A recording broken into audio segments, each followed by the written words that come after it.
Cinema గురించి, ఆ combination గురించి, ఎవరెవరు నెక్స్ట్ ఆ ప్రాజెక్ట్ లో అడుగు పెట్టబోతున్నారు అనేటువంటి అంశాల గురించి మాట్లాడుకుంటూ ఉంటే వెరీ ఇంట్రెస్టింగ్ అనిపిస్తుంది.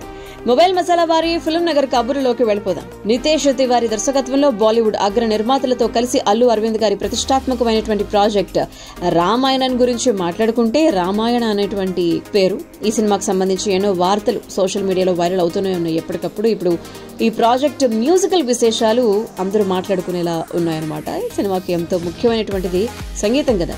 దానికోసం అని చెప్పి ఆస్కార్ విజేతలను సెలెక్ట్ చేసినట్టుగా తెలుస్తోంది. తన సంగీతంతో ప్రేక్షకులను మరో ప్రపంచంలోకి తీసుకువెళ్లేటువంటి ఏఆర్ రెహమాన్ గారితో పాటు Hollywood famous music directors Hans Zimmer దీనికి ట్యూన్స్ అందించబోతున్నారు అని చెప్పి హన్స్ జిమ్మర్ హాలీవుడ్ లోని టాప్ మూవీస్ కి సంగీతాన్ని అందించారు. ఆయన ఈ కథ గురించి వివరించగానే వెంటనే ఓకే అన్నారు అని చెప్పి దీని పనులు మొదలు పెట్టేందుకు గాను ఈగరగా ఎదురు చూస్తున్నారు అనేటువంటి విషయాన్ని గురించి అందరూ మాట్లాడుకుంటున్నారు. ఇందులో ఉన్నటువంటి పాటల గురించి మాట్లాడితే ఎప్పటికీ గుర్తుండిపోయేవిగా ప్లాన్ చేస్తున్నారంట. కేవలం ఈ సినిమా కోసం అని చెప్పి భారీ సెట్ వేశారు అంటే ఒక ప్రచారం కూడా జరుగుతోంది. తెలుగు వర్షన్ సంభాషణలు రాసేటువంటి బాధ్యతను సినిమా టీం వారు మాటల మాంత్రికుడు మన త్రివిక్రమ్ గారికి అప్పగించారట. రాముడి పాత్రలో రణబీర్ కపూర్, సీతగా సాయి పల్లవి, రావణుడిగా రణబీర్, యష్ అండ్ హనుమంతుడి పాత్రలో సన్నీ డియోల్, కైకేయిగా లారా దత్తా, శూర్పణఖగా రకుల్ ప్రీత్ సింగ్ వీరు కనిపించబోతున్నారు అని చెప్పి తెలుస్తోంది. 3 parts గా రిలీజ్ చేయబోతున్నారంటే ఈ సినిమా.